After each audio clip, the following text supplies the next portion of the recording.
இந்த இந்திரா காந்தி அவர்கள் கையெழுத்து போட்டு கட்சித்தீவை தாரை எடுத்து 2வது கையெழுத்து. ராஜீவ் ஜெயவர்தனை ஒப்பந்தம், ஐயா ராஜீவ் காந்தி அவர்கள் அந்த நாட்டு அதிபர் ஜெயவர்தனை அவர்களிடத்தில் ஒப்பந்தம் போட்டு ஒரு கையெழுத்து. 3 கையெழுத்துல தான் என் இனத்தின் தலையெழுத்து மாறி நிக்குது. இது தெரியாம இந்த காங்கிரஸ், நீ பிஜேபி சொல்லுங்க, அதே தவறதான் அதுவும் செஞ்சிருக்கு, அதையும் சொல்லணும். அப்ப நீங்க இதை சொல்லும் போது அதை புனிதப்படுத்துறீங்கன்னு வருது, அதை குளோரிஃபை பண்றீங்க, நீங்க அதை நியாயப்படுத்துறீங்கன்னு வருது.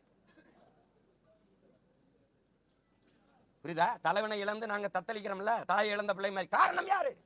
காரணம் யாரு? காரணம் யாருன்னு சொல்லுங்க. இரு கரமும் கொடுத்து உதவுறேன்னு சொல்லி சிங்களனுக்கு ஆயுதம் பயிற்சி கொடுத்தது யாரு? யாரோட ஆட்சி? அதை பேசாம போறது எவ்வளவு பெரிய மாற்று. அப்புறம் அவர் உச்சரிச்சுட்டார். அப்படின்னு உங்களை மாதிரி உட்கார்ந்துக்கிட்டு பொழிப்புரை எழுதுறது. அவர் அம்மா என்று சொல்லிட்டார். அம்மா என்றவர் குறிப்பிட்டதில் 1000 அர்த்தங்கள் இருக்குது. பேசுங்க கொஞ்ச நாள், 6 மாசம் தானே, எவ்வளவு தூரம் தான் நீங்களும் பேசி தள்ளுறீங்கன்னு பாக்குறேன். பாப்போம், நல்லாதான் இருக்கு, தொடர்ச்சியா பேசுங்க.